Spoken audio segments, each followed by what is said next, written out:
পেহেলগাম থেকে কাটরার দূরত্ব প্রায় 212 কিলোমিটার।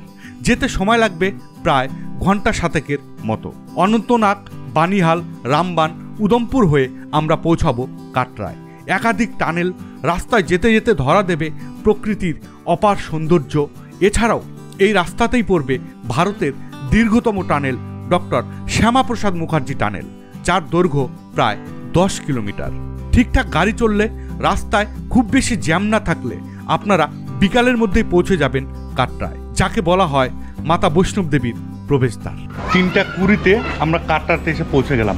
কাটরাতে আপনারা 700-800 থেকে শুরু করে বিভিন্ন মানের ও দামের হোটেল পেয়ে যাবেন। আমরা উঠেছিলাম হোটেল শ্রীরামে, 3 স্টার ক্যাটাগরি। রুমগুলোও ছিল বেশ বড় ও সাজানো গোছানো। আমাদের এক নাইটের জন্য রুম ভাড়া পড়েছিল 1500 টাকা। আপনারাও এক নাইটের জন্য একটি রুম বুক করে নিন। আজ রাতেই আমরা যাত্রা শুরু করব মাতা বৈষ্ণোদেবী দর্শনের উদ্দেশ্যে।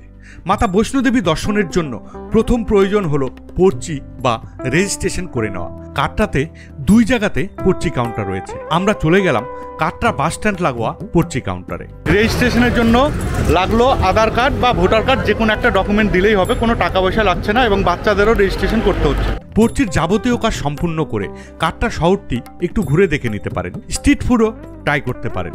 তবে পুরো কাটরা জুড়ে কোনো রকম আমিষ পাবেন না, একটু মানিয়ে গুছিয়েই চলতে হবে। কাটরায় আমাদের হোটেলটি ছিল স্টেশন রোডে। হোটেলে ঢুকে একটু বিশ্রাম নিয়ে ডিনার সেরে আবার যাত্রা শুরু করলাম বানগঙ্গার উদ্দেশ্যে। এই বানগঙ্গা অবধি যাওয়ার জন্য আমাদের বাহন ছিল অটো। আমার এই বৈষ্ণোদেবী যাত্রার অভিজ্ঞতা থেকে আপনাদের বলবো, যদি পারেন রাত্রিবেলা যাত্রা শুরু করে পরের দিন মাকে দর্শন করুন।